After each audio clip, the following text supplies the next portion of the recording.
Góðan dag ágætu gestir og verið velkomin að þennan morgunverðan fund Nýsköpunarmiðstöðvarinnar. Ég heiti Þorsteinn Jóð og fékk það hlutverk að vera svona veislustjóri hérna í morgunsárið og það eitthvað feedback hérna á hljóðkerfinu, hann að laga það allavega. Já, það gaman að fá að vera veislustjóri svona á morgni dags, allir svona þokkalega edrú, það ekki? Og lummur í matinn og ávextir og allt þetta sem ákveð ekki gott. Hér stútvöld dagskrá eftir og eins og ég segi, mér svona kannski sannur heiður að fá að vera fundarstjóri á þessari svona morgunverðar ráðstefnu sem hefur þessa yfirskrift lausnir og lífsgæði. Þetta finnst mér skemmtilegt, þetta mjög skemmtilegt.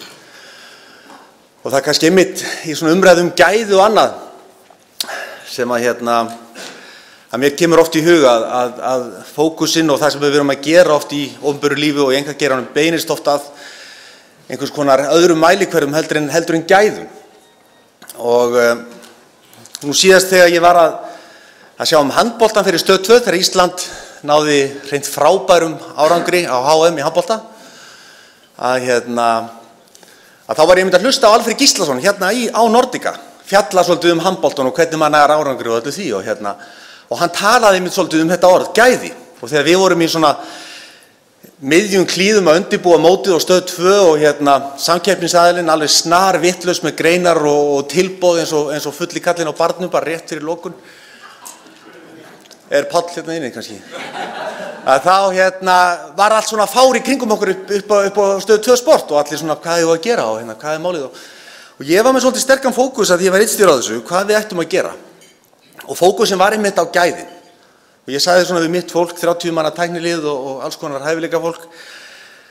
Við erum áskrifendur, við erum með fólk sem búið að kaupa áskrift að þessari þjónustu, 6.200 krónur. Við skulum hugsa hvað við getum gert fyrir þetta fólk. Þannig að okkar mót snerist þetta, að láta þá sem greiddu fyrir gæðin að njóta þeirra. Og gæði svo líka svo ótrúlega margt annað og lausnir. Og ég tek yfirleitt svona sama dæmi þegar kemur að þessu, það leikskólinn Dvergasteinn við Seljaveg. Að þar þetta búin að vera niðurskurður og allt þetta eins og gengur og gerist í þessu geira og þar til dæmis beitaði svona skapandi hugsun sem mér finnst mjög skemmtileg. Hvað haldið að sé hádegismat á Dvergasteini á mánudögum? Það nefnilega ekki fiskur, það kjöt. Af því það fiskur hjá öllum heima hjá þeim kvöldið.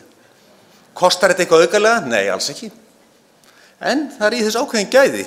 Þannig að Dvergasteinn, takið það til fyrirmynda þegar budgetið lítið og Og þið haldið kannski að þessi lítill peningur í ykkar fæi, eða því sem þið komið nálægt og allir horfa á hinn opinbera geira og ráðherrann og hvað hann heitir á hverju tíma, prófið þá að vinna í fjölmiðlum. Ég hef stundum tekið þetta dæmi líka að ef ég hefði alltaf sagt eða tekið þetta dagskrárstjóran skilt þegar maður kemur með hugmynd og vill fá að gera þætti og annað, þá hugsa ég að hafi gert svona 2-3 þætti á 25 ára ferli sem að væri þá í þáttaröðinni Aldnir hafa orðið. Það sem svona tínandi gamalmenni sátu fyrir framan málverk og sögðu sögu sína, tekið á 2 kamerur. Og þetta held ég sé líka eitthvað sem við getum skoðað sjálf og ég mjög upptekinn af þessu hvað get ég gert? Hvað get ég lagt að mörkum? Og mér finnst að svo afstaða felist svolítið í þessu líka sem að yfirskrift þess í dag, lausnir og lífsgæði. Og nú ég ekki í pólitík, ég ekki að tala mig inn í eitthvað prókjör. En það einmitt þetta, hvar liggur athyglin, á hvað ég að fókusina?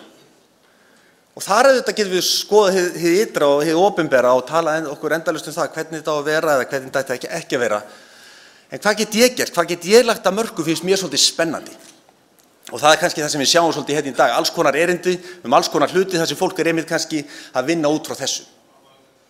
Og svo svona opinbera lífið eins og það bara.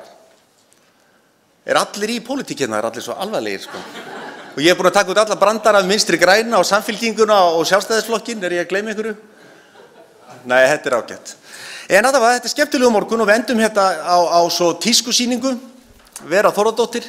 Þannig að fjölbreyttara verður þetta ekki svona rétt yfir morgunkaffinu og gaman að sjá okkur og við skulum byrja þetta á ráðherranum, Katrín Júlíusdóttir. Gjörðu svo vel.